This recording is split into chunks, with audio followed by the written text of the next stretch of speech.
Alright, what's happening? What's good? It's your boy, Brother Royce. One time for your mind, though. And we are sitting here with two very esteemed guests. I'm honored to be sitting here with these two people right here.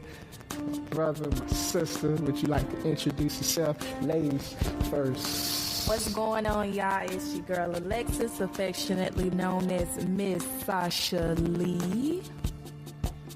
And how you doing? It's Jovan Went, affectionately known as Jovan Went. That was dope, affectionately known as Jovan. Legit. So, hey, we're going to get this ball rolling. We're going to get this thing sliding.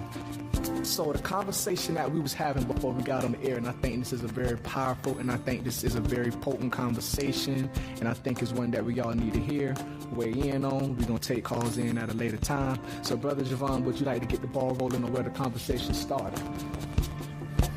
Yeah, we were just speaking about basically, belief systems and how do we really unify, all melanated people. And there's just so much different bubbles that are created because, we have Black Lives Matter, we have Dream Defenders, we just have so much different organizations, but how do we create that one umbrella that everybody could come under? And even with religion, we have Nation of Islam, we have Christianity, we have Catholicism, we even have Black Jews. So how do we bring all of our people together to really work together? As I previously stated before we went on air, I really believe that we should find a common ground with each other first.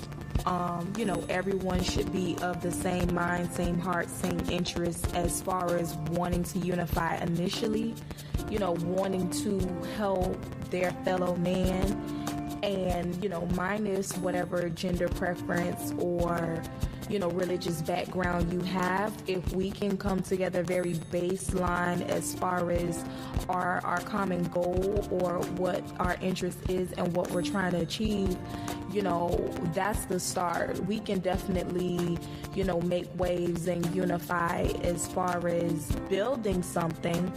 We can definitely start there. So I would say, for us to have a goal in mind and move from there. And that's how we can move forward. Legit. Yeah, man, I think that's a very important thing. One thing that I've learned in just my studies abroad of trying to, build and grow spiritually, there is, it says that though there are many different parts in the body, they all work together as one. The hand cannot say, I don't need the foot cannot say, I don't need the head cannot say, I don't need the neck. They're different body parts, but they all work in conjunction with one another. And the body parts, it even says that if one body part is missing, that the whole entire body is considered to be crippled. You see what I'm saying? So you don't have a hand walking around this ain't what Mr. It, whoa, you know what I'm saying? We all do need to come together, because once we do come together, we begin to enrich each other. Now the question we've been hit with a lot is, okay, you're always talking about come together, but come together around what? What are we coming together around? Because people are coming together, but if they're not coming together around something that unifies them all, then that coming together is not gonna last. It's only gonna be temporal. So come together around what? I was listening to the Breakfast Club, and there's a man named Trevor Noah. He's from South Africa, and he grew up during the time of apartheid. And basically, Africa is 90% black people. And they said, in order to control a country with that much black people, you need to make them think that they're not all on the same team. So, they had the Igbos live here and the Xhosa people live here, and, they divided everybody up. So I think, as Brother Hakeem states, the Willie Lynch letter, there's so much tactics to make us all believe we're not on the same team. So it's we need to convince ourselves ourselves and realize we are the same. And also there's another guy named Dr. Wesley Muhammad, and he was saying Black Lives Matter needs to not be focused towards like white people and other people, but it needs to be focused towards black people. Black people need to be convinced that Black Lives Matter and that we are all on the same team. So how do we truly convince each other that we're all on the same team? How do we get back to understanding that? I think I'm going to weigh in on both of you guys' comment. And to answer you, Brother Hakeem, what exactly is the goal and what are we coming together around?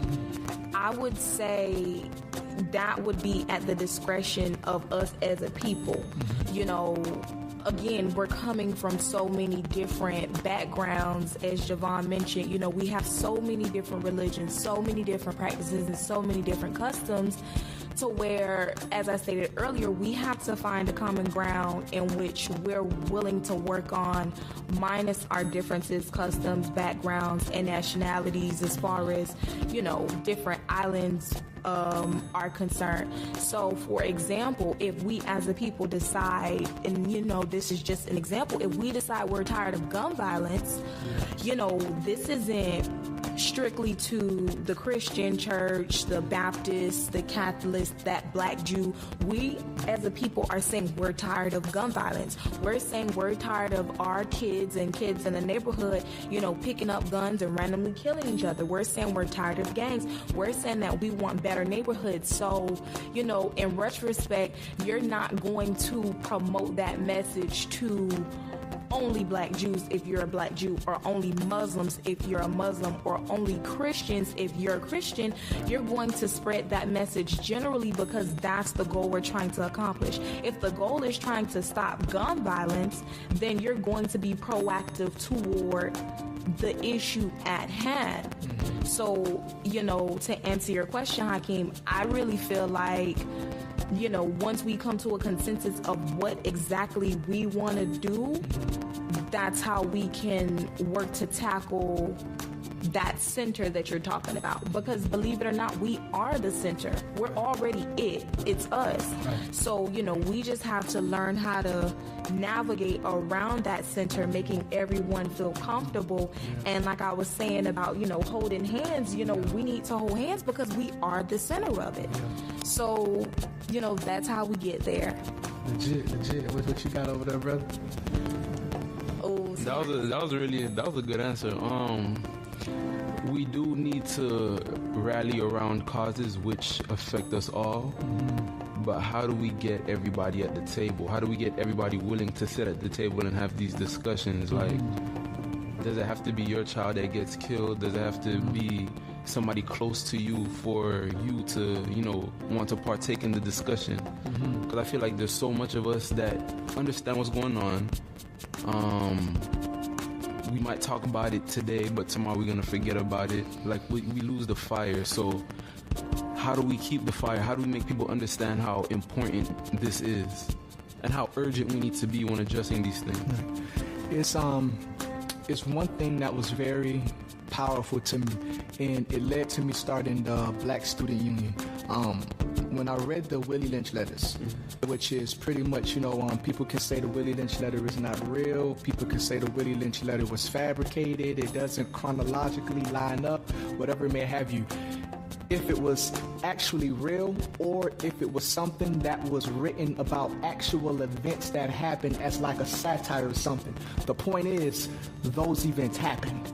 You see what I'm saying? So if it was something written after the fact, well, thank you for putting this in order for me. If it was something that was written for real, I'm glad that it was made available for us to see how the Black man was, the ingenuity that went into the psychological programming of the Black man. And the whole premise behind Willie Lynch, the whole premise on how to change these people from Africans to slaves, or they were beginning a project to create the African American. When a Black man can, and it sounds crazy, but that's what we hear. We here to talk about that. When a Black man stands up and says, "I'm not African, I'm American," that means the program is complete. You are fully programmed. When you no longer relate to your homeland. Because when you study Willie Lynch, that was the purpose. The whole purpose of Willie Lynch was before slavery, before war, man was connected to nature. Meaning that the same hands, and remember, Marcus Garvey got a lot into metaphysics. The same hands that created the sun, the same hands that created the moon, the same hands that created the stars, is the same hands that created human beings. So we all have that connection to nature. So the black man learned how to sew clothes from watching the spider.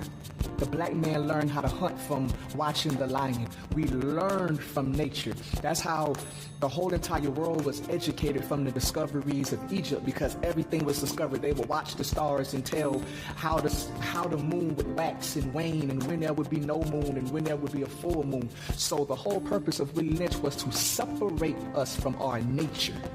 Separate us from our nature, because now once we're separated from our nature, we'll be easier to program. So being separated from your nature is like being separated from the power source, and in place of that nature they put religion. You see what I'm saying?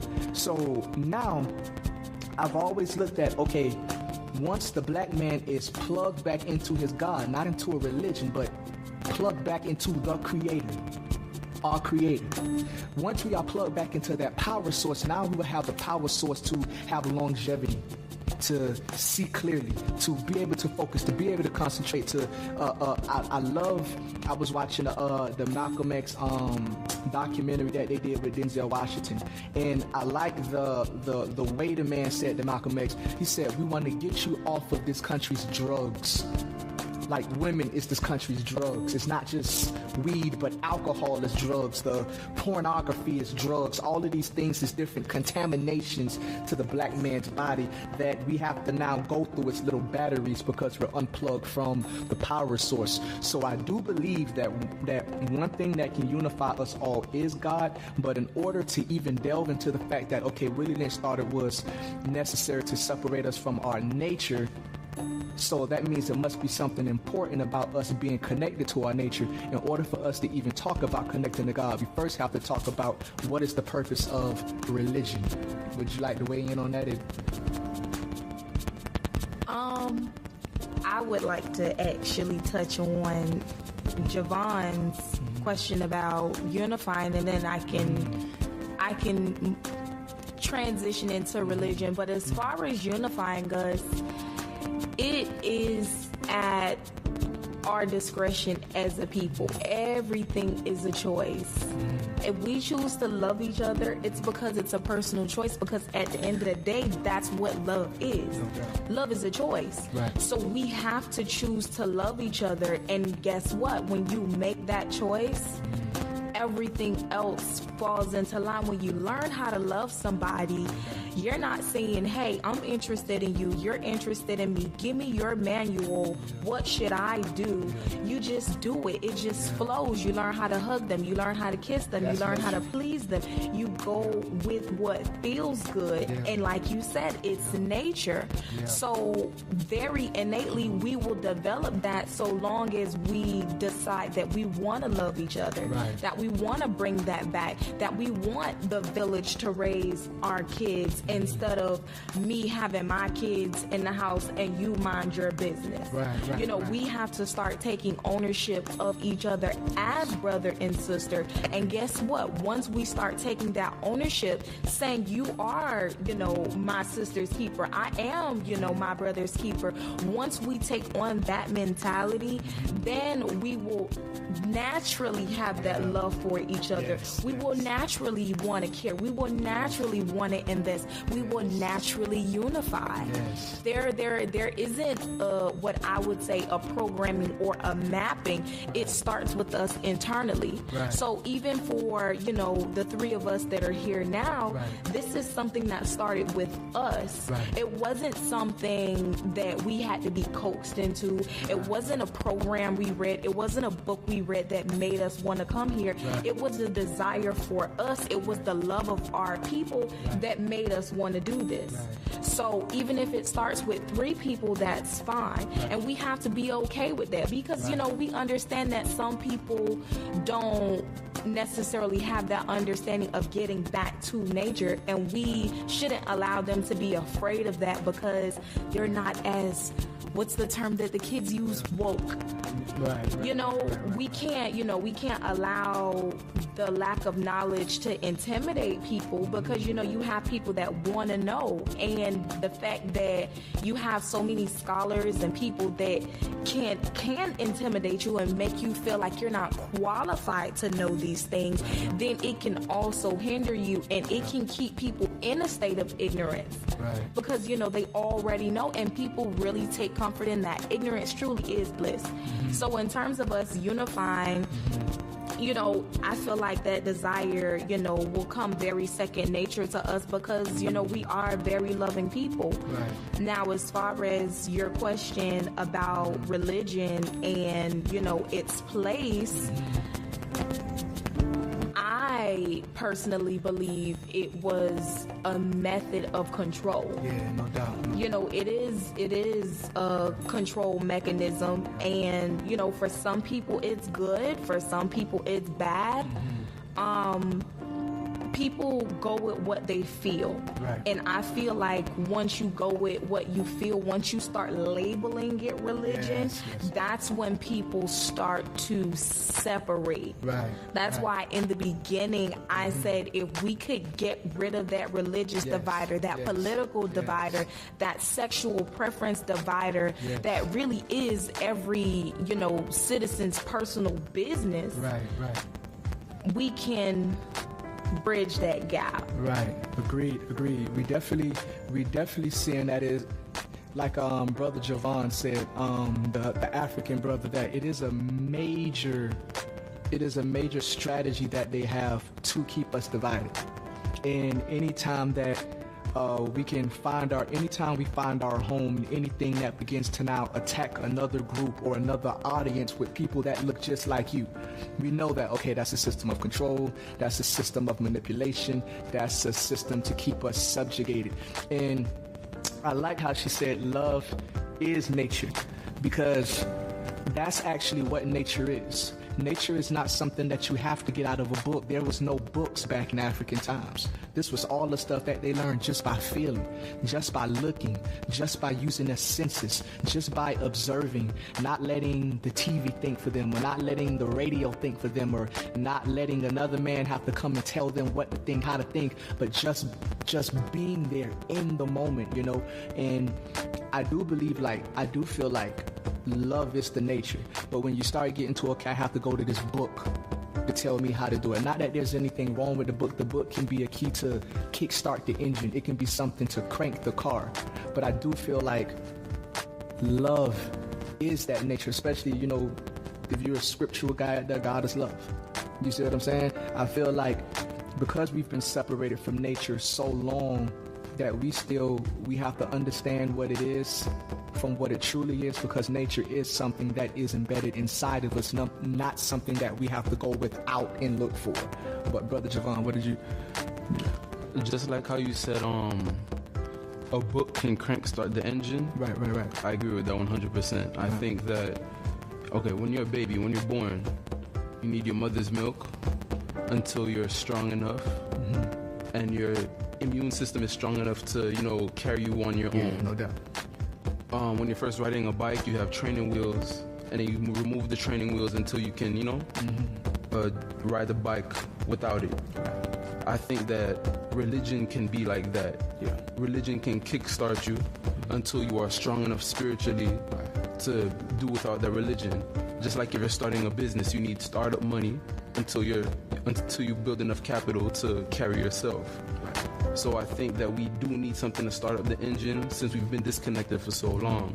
And it might come in the form of religion, it might come in the form of prison, it might come in the form of death to somebody you love, but we do need something to kickstart to, give us that jolt, like, I need to wake up, I need to take more control of my life. But, my favorite story, one of my favorite stories is the one when the Buddha invited the blind man to the castle. Yeah. He had the elephant in the middle of the room. A group of blind men came, he invited them.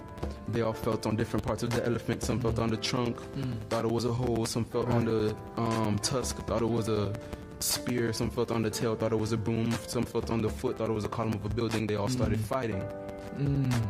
And I feel like that's what we're doing. We're fighting over different parts of the same whole. Yeah. So, you know, maybe instead of already having preconceived notions about these different people with different cultures, maybe we can say, okay, I'm Muslim, this is what we believe. I'm Christian, this is what we believe. What do you believe? Let's share. So maybe we should just change our attitudes towards other people, towards other melanated people. Because sometimes we go in with a negative mindset. Right. And, you know, like Marcus Garvey said, if you go in with a defeated mindset, you've already lost twice. Yeah. If you go in with confidence or a positive mindset, you won before you already began. So maybe we need to have a positive mindset before we approach other people. Like, I'm from North Miami Beach. I speak to Alexis all the time, and I say, in North Miami Beach, if you're walking down the street and you smiling, somebody looking at you like, yo, what's wrong with this nigga? Like, but maybe if we change our mindset, like, yo, it's a good day, how you doing, you know? Yeah. So it's the mindset. We need to break down the barriers. We need to change the way we think. So, I don't know, we gotta stop wearing the mask. Yeah. I think that's When you say mask, I feel like that means we are wearing something that we feel like we have to be and not exactly what we are. Is that what you're... That's exactly what I mean. Because I feel like so much people have pain, but they have to hide that behind being hard or being angry. And like, even sometimes when I hear people say chronic bitch face and shit like that, like, I don't know, like some people just naturally have a face that repels other people, or like, have you been through things in your life that just made your face like that naturally? Or I don't, what is, like when somebody has chronic bitch face, are they happy at the end of the day? Like, I don't understand. Like, what's really going on? It's called resting bitch face. My bad. I thought it was chronic bitch. It's called resting bitch face. But what is that is something social media came up with. It just basically means that that individual doesn't look approachable. So, you know, with that, you know, with the person having a certain demeanor or a very unpleasant or hard demeanor, you know, very naturally when you call someone an unpleasant name, you call them a bitch. So that's what the face is a direct reference to. It's not that that person exactly is that, needless to say. It's just that that's what you're judging them off of when you first see them. But then look, all three of us sitting right here, we black, right? Right. We get judged. No doubt. So what if somebody look at us and they think we criminals? Or so how can we just judge somebody like that because they look approachable? Oh, you have a resting bitch face. Like, that again is one of the defeats of social media. You know, we have to stop internalizing the stereotypes and the memes and, you know, different things like that we see, especially about each other. One of the things that I find particularly interesting, and you know, everyone finds it as comedy, but I feel like long term it's actually very damaging, is the whole, you know, the comedy skits and the little 2-3 minute videos imitating the black woman. You know, how women be when they first done got their little full EBT card loaded and she got on her lace wig and she about to go to the club and, you know, and tear the flow down. And then guess what? You have this, you know, you have my black man come out in a wig and a dress and he imitates me and he does it in the worst way.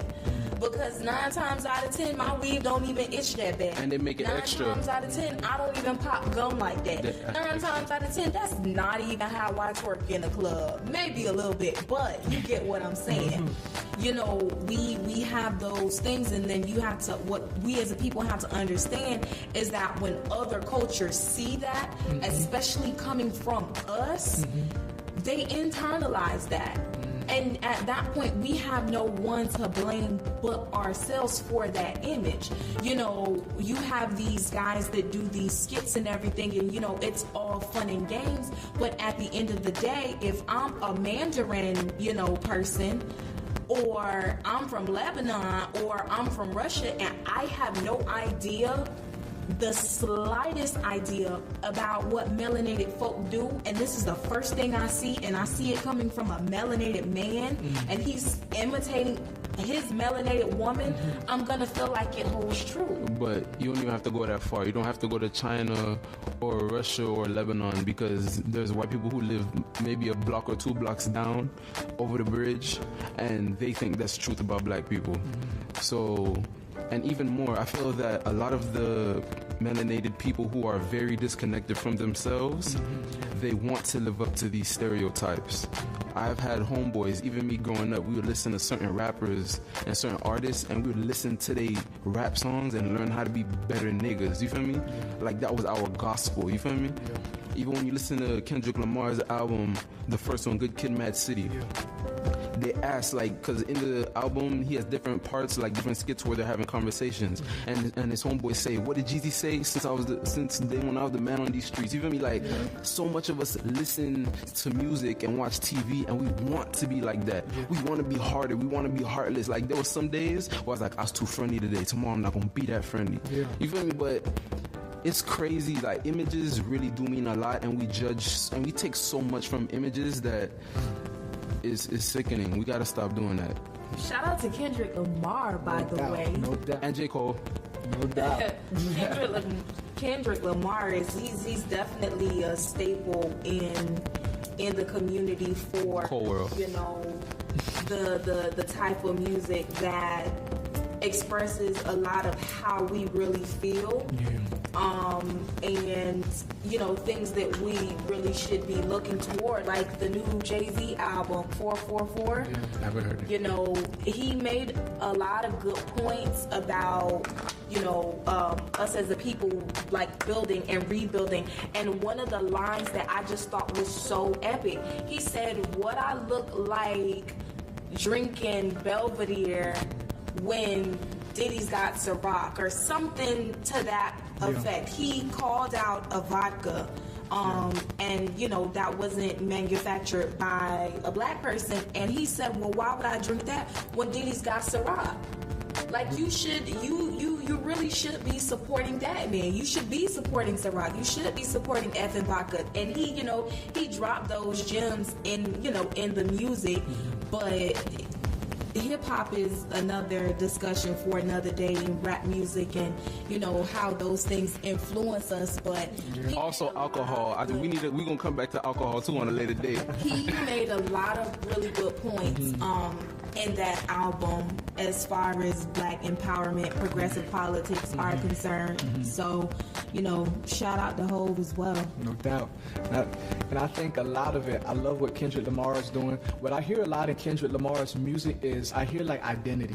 Like, I've listened to Kendrick Lamar since his like first album, where he was like, what I gotta do in order to see success, you know what I'm saying? Like, man, he was like, I just want to be heard. Back when he was K-Dot. Yeah, back when he was K-Dot.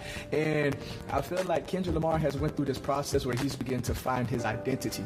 And I feel like that is the main thing missing from the black community, melanated people, is identity. When you don't know who you are, it leaves you insecure.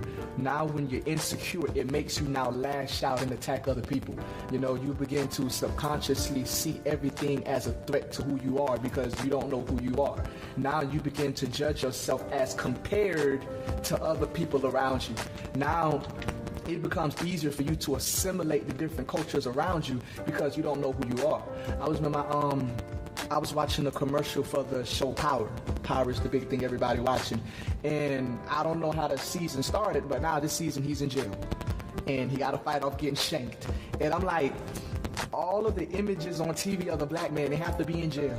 Or they have to be coming up from a corner selling dope. Or they have to, yes, that is a part of the black community, but when we're saying, okay, how come our youth look to this as what to be, I've never really seen the black man projected in any other light. Every time we project it, we end up in jail, or we end up having a battle for shame, or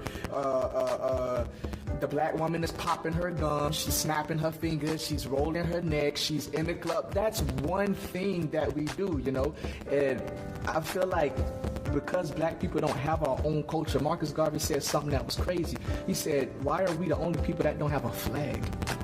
It's crazy. You have the Jamaican flag, you have the Caribbean flag, but do black people have a flag? Like, what represents us? Is, you know, Jamaican, you have the different colonials that come to Jamaica, the different colonials in Haiti, the different colonials in Africa, Bahamas, different you know what I'm saying, in the Bahamas. But we don't have a culture of our own, and because we don't have a culture for our own, I feel like we're constantly taking pieces from other cultures, you know, as far as, oh, this how I want my hair, or this how I want to look, or you have in Haiti right now, you have a lot of people bleaching their skin. In Jamaica too. That's in the Caribbean. In the Caribbean as well. Yes, that's just in that Caribbean sector.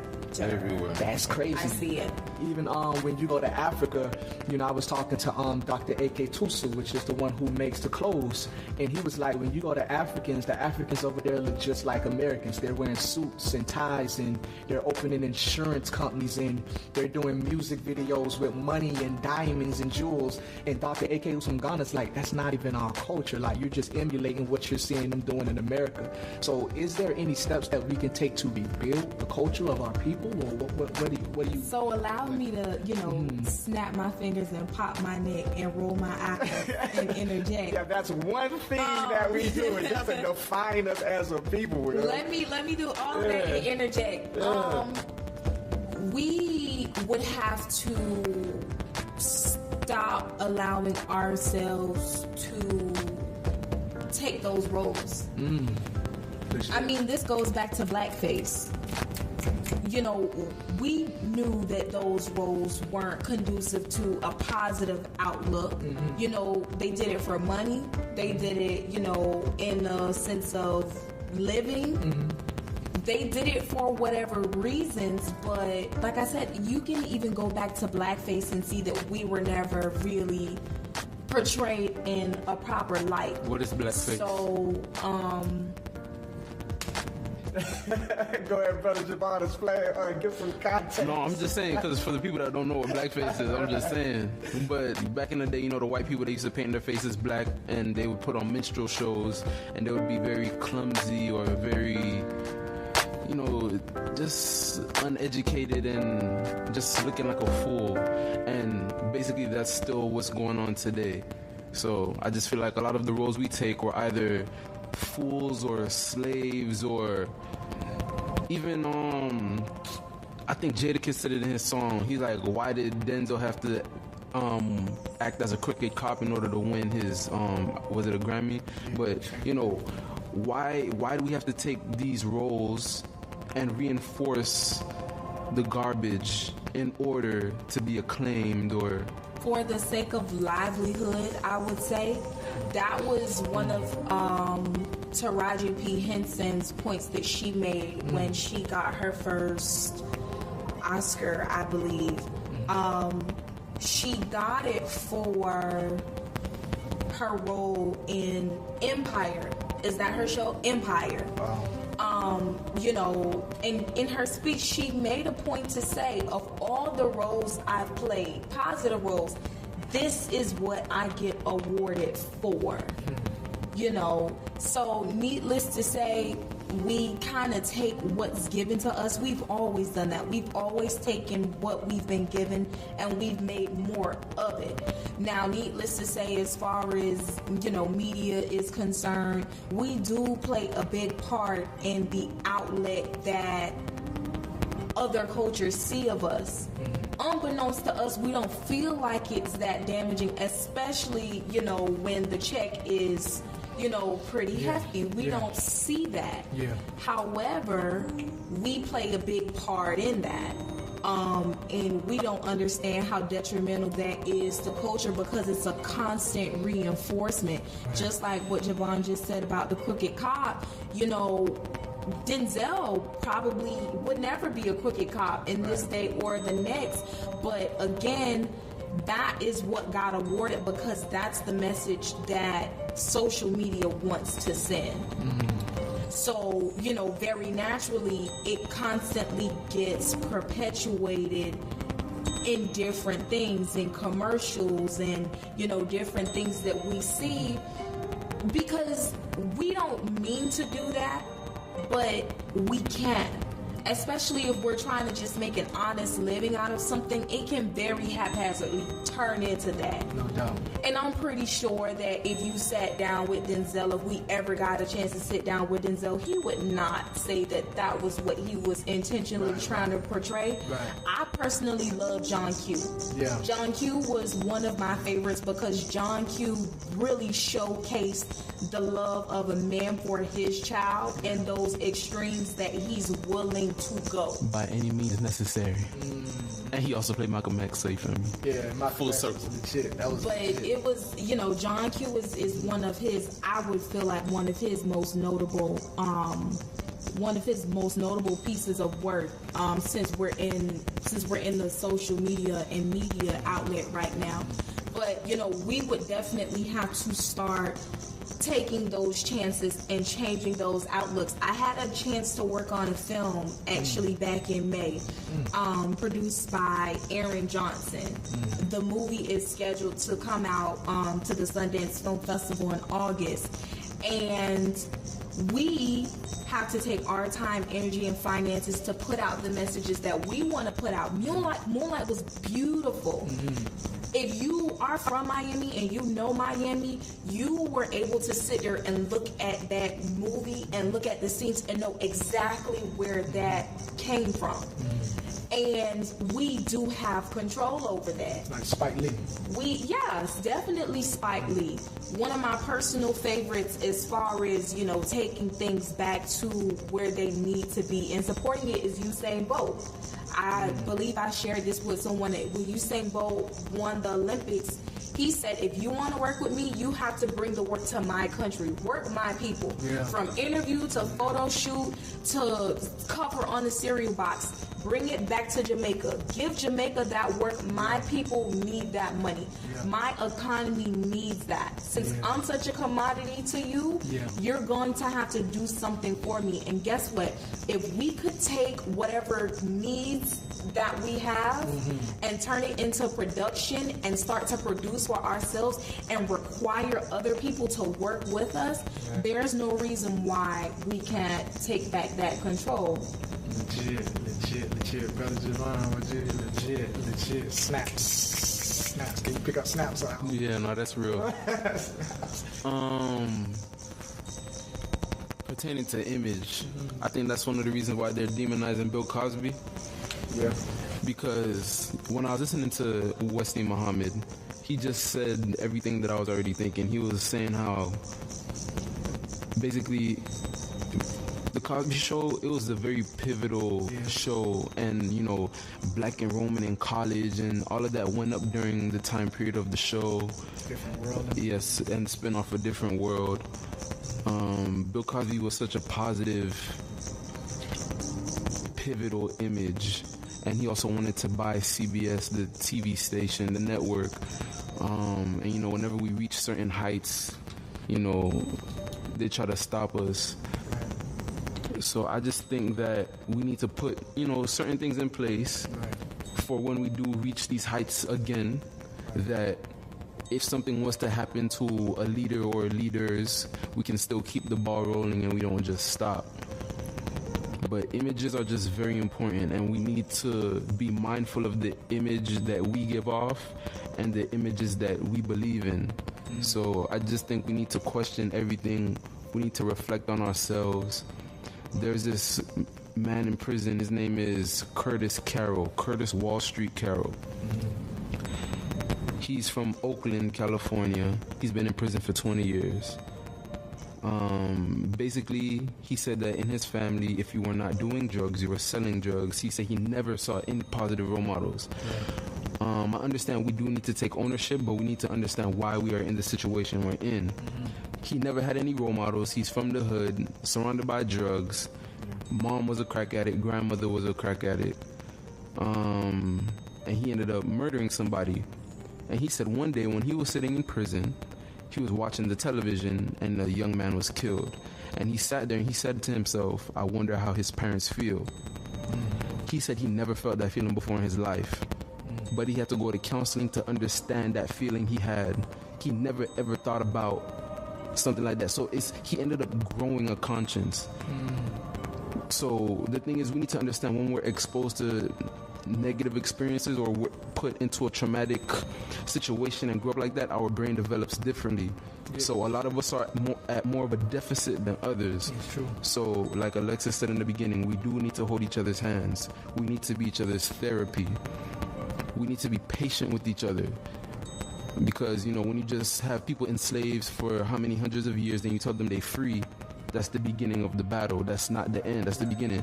Just like Haiti. Haiti was the jewel of the Antilles. Haiti was the richest colony. But as soon as they fought for their independence and won, they destroyed everything that reminded them of slavery. Yeah. And that's still spiritual bondage, and that's still mental, so you can't just have people enslaved and tell them that they're free, or you can't just fight for your freedom and think you're done fighting. Right.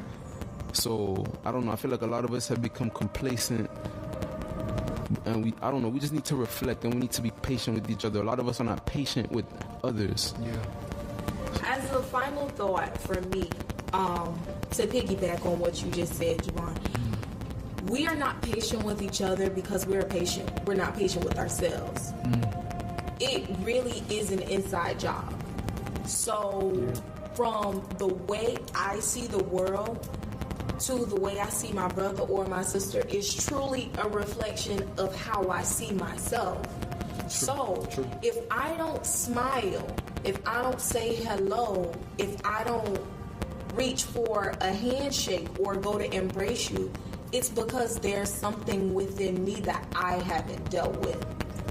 And a lot of us are dealing with things on the inside. And that's why it's very important for us to talk, for us to have these sessions, like you said, for us to be each other's therapy, because that's how we heal.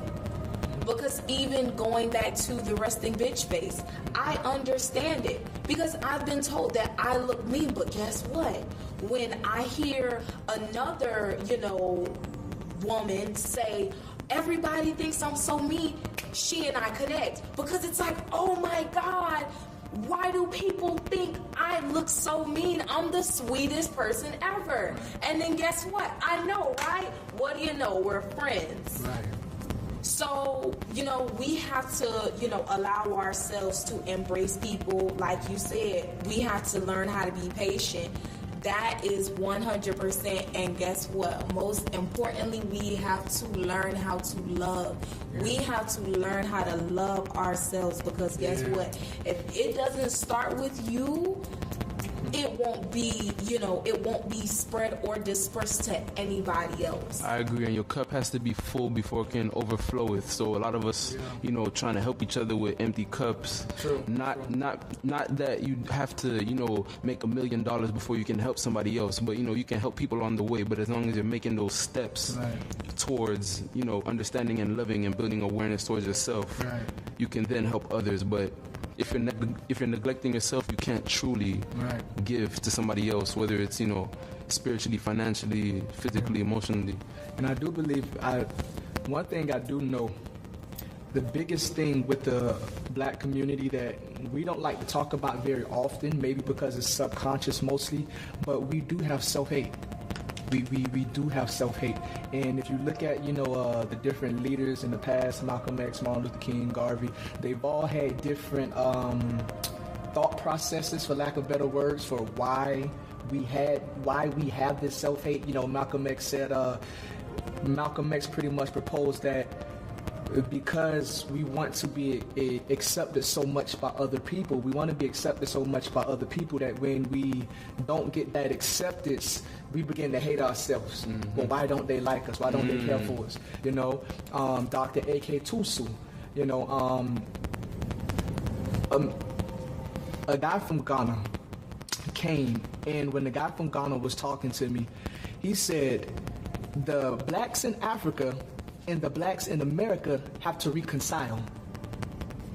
And I said, because he's from Ghana, so he knows the other side of the story. He said, okay, the blacks in Africa are mad at the blacks in America because we look rich on TV and we're not bringing any of the money back. The blacks in America have unforgiveness against the blacks in Africa because they have rejection. So the self-hate of the black man actually comes from Africa because they feel like we were rejected by blacks. So now the white people brought us over, well, let's just get them to love us. And the more that whites don't love us, the more we begin to hate ourselves. Oh man, if only I just wasn't so black. You know what I'm putting it, if only I wasn't so black, maybe if I looked more like him, maybe if I was more like him, because we still have that unforgiveness. But he said we were taught that we were sold into slavery. But he said, I'm from Ghana. I am from where they took the slaves from. He said, that's not true. He said, these people came and they told these villages that we're going to take your children abroad. And you can see this in the story of Sarah Bartman. The story of Sarah Bartman. We're going to take your children abroad. Your children is going to be able to bring back money and wealth and finances and education and bring all kind of things back to your economy. So the parents is like, yes, this is a blessing from God, So they told their children, we're sending you abroad. God has chosen you. God has blessed you. You're going to learn and you're going to be able to provide for us and take care of all of us. So the children is like, yes. Now, you've seen the Bob Marley documentary. That is when the children was brought and put inside these tubes, these cells with no windows, with no oxygen. And they were left in there at days and days at a time, dying on top of each other. And then they would come and take the slaves out by tens and put them on ships and put them in cages and ship them to the coast to be shipped out. So now, the children is thinking, why would my parents do this to me? Why would my parents lie to me? Why would my parents sell their own child? And now this animosity has carried over to become the self-hate that the black man has for himself. You see? So now when you actually talk to some professed black leaders or whatever you want to call them, they don't want to go back to Africa. They want to make America a better place. America, we here. That African stuff is done with, And I love what my sister said. We have to learn how to love ourselves, because as you see yourself is how you will see the people around you. There's no way you can hate yourself and love the people around you. There is no way, I put this on everything I love. There is no way you can love yourself and hate the people around you. Impossible. If you claim you love yourself but you hate the people around you, that's pride. It's not real love. Anyone who truly loves themselves will love the people around you. So people attack us and they say, how come it always got to be all black? All lives matter. You always got to make it a black thing. You always got to make it a black thing. Until the black man learns to love himself, and this gonna sound crazy, but until a black man learns to love himself, he cannot be an adequate part of humanity. Blacks have went through a certain set of conditions that the rest of humanity has not. Now they go through it in different, you have your cultures and your people that go through different levels of oppression, different levels of bondage, but the experience of the black man on this earth is unique. And until you deal with those unique set of circumstances, you can't now come after the fact and be like, oh, let's just forget about it. Let's just all be humans. No, you have to deal with the conditions that is keeping the black man from being an adequate human being. And that is the black man learning to love himself. So how come the black man hate white people? How come the black man so angry at white people? That's why I can't stand black people. You can't get nowhere with hatred. How you gonna give love when you've never been given love? So that black man gotta love the white man. The black man has to be loved first. Black people gotta stop being so. All we know is division. We have to see unity, like us three here. The most powerful thing is us learning how to love ourselves through building our own culture. I don't know if I'm right or wrong about this. Maybe this can be our last point for the broadcast. But when people say, how come we're projected the same way? When I look, I watch anime, Naruto, whatever, and when I'm watching these different animes, the commercial comes on and you see white Japanese, white Chinese, white Australians. No matter what television program you're watching, you see white people. So imagine my amazement when I watch Hidden Colors and learn that most of the world was black. I'm like, where are these black people?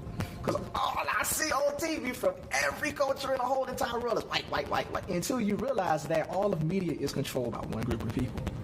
They broadcast wide, but it's one group of people. So whenever a black man is trying to get into that media, we're only going to be able to get in a certain context. So I'm hoping that in this generation, Spike Lee's begin to rise up to where the black man begins creating his own media outlet, to where we control how we present ourselves. You guys have any Love yourself. Love each other. Take that time, meditate, reflect on who you are, why you think the way you think, why you feel the way you feel, why you make the decisions you do. Just spend time by yourself and breathe. So we thank all y'all for coming on today. Very, very potent, very, very powerful webcast, episode 1.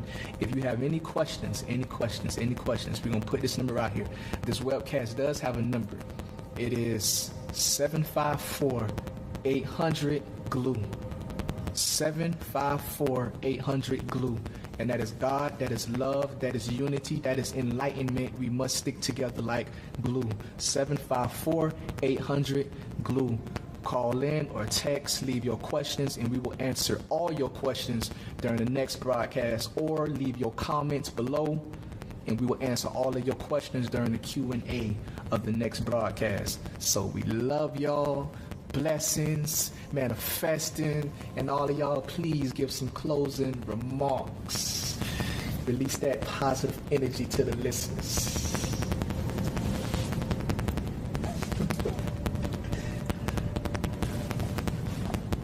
Love. Sister.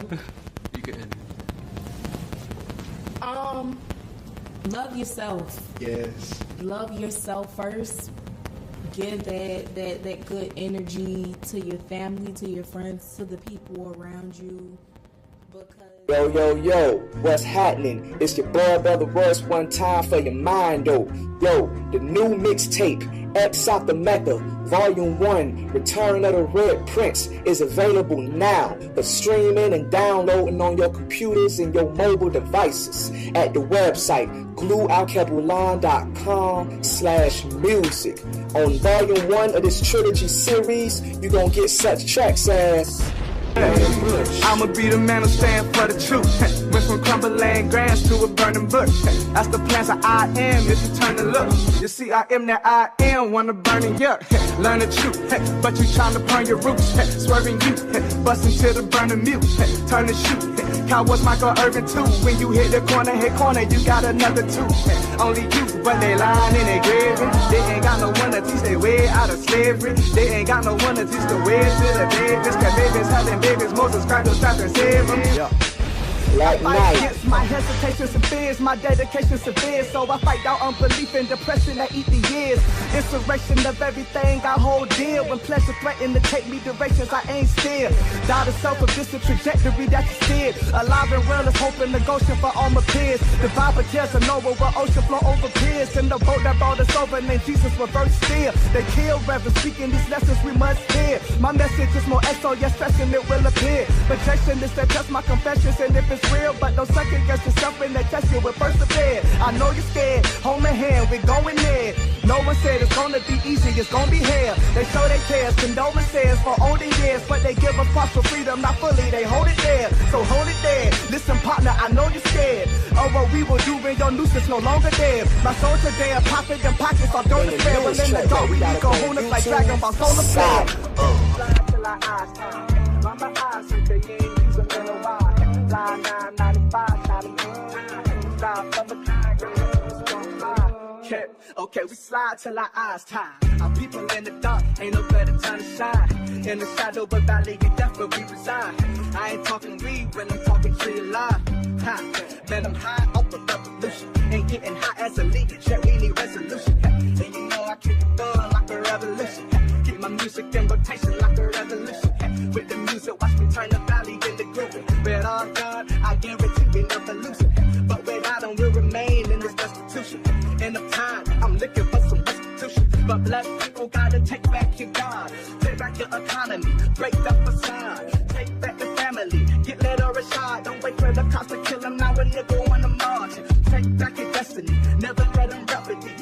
enemy, but they profit off your dependency. Time to be a man, take your woman hand. Pray for God to make you the father you never had. See Satan, he done hijacked your mind, cause he can't create, cause that ain't his design. But when we put our faith in his ways, in his minds, then what we say, we create the place he resides.